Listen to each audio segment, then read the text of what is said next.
I've spoken about mental health a lot over the years.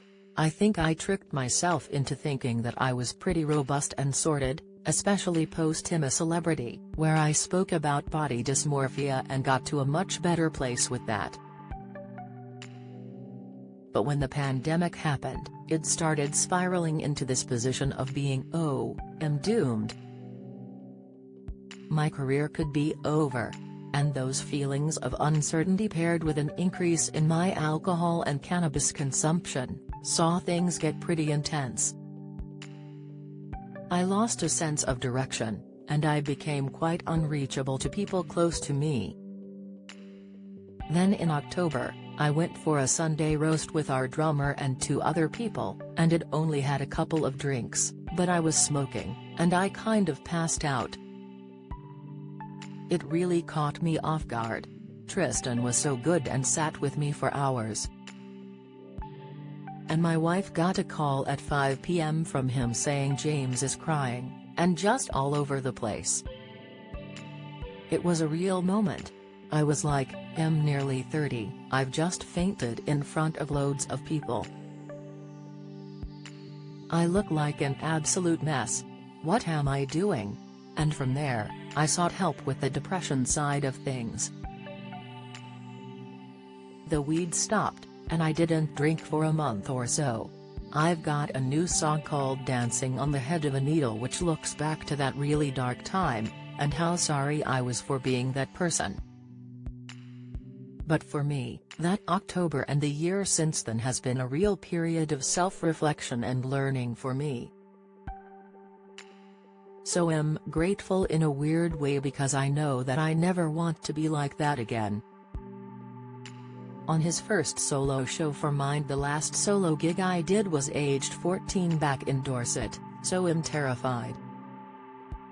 I've put a band together around me, and Terry's 5 other people on stage, so I can try and blend in a little bit. But there's nowhere to hide. Previously, if I needed to burp or something on stage, it'd just go, oh, it's fine. Brad's singing. On his body dysmorphia, in the depths of it, my life revolved around food, the continuous self-evaluation of whether I'm happy with my body. It wasn't from a point of vanity. I think it stemmed from a yearning to be in control of aspects of my life in an environment that was typically all over the place. My sense of trying to find control came in food and exercise. On having liposuction aged 19, my parents were really obviously not wanting me to do it. But I was 19, so the reality is I was sort of hell-bent on doing that. I probably should have looked inwards and been like, okay, why am I feeling the desire to do this? And there was no real conversation with the surgeons about whether maybe I should have some therapy or something instead. On extreme eating while on tour, I was consciously determining where we could or couldn't eat. We had a big touring party, and we'd be in the middle of nowhere in America, and we'd go to a restaurant, and all they had was like, pizza, and it'd be like, we can't eat here. And then if that was paired with not being able to go to the gym, I was just not a very nice person really. On bandmates not knowing about his condition, we were young guys touring the world, and I think it was quite easy for us to just get swept up in the craziness. And they probably didn't realize how severe it was, but I think looking back now, we acknowledge that it was quite difficult. On talking about his mental health now is discussed a lot within the Vamps. And I think after 10 years with the band, you get a whole new sense of perspective and appreciation. But they've always been there for me. On how his wife saved him, meeting my wife was quite a big thing because I couldn't live selfishly anymore. All of a sudden it was like, okay, we need to go out for dinner and stuff. And I was like, well, how am I going to get boiled chicken? You just don't really do that, right? On friendship with SAS instructor Foxy, we drove around Namibia in the desert together in a Land Rover, speaking about mental health a lot, just us two in the car.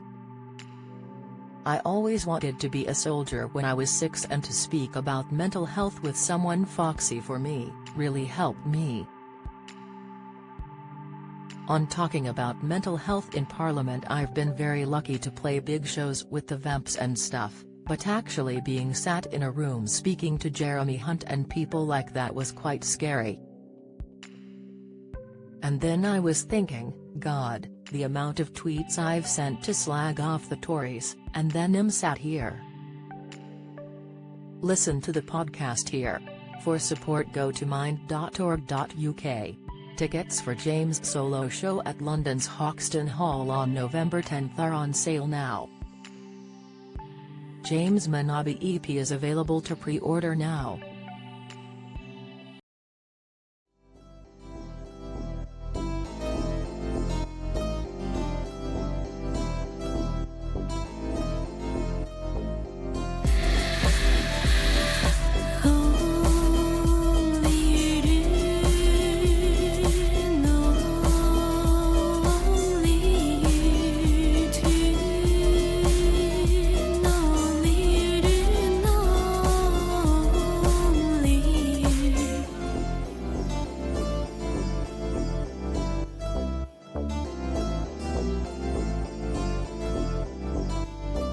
To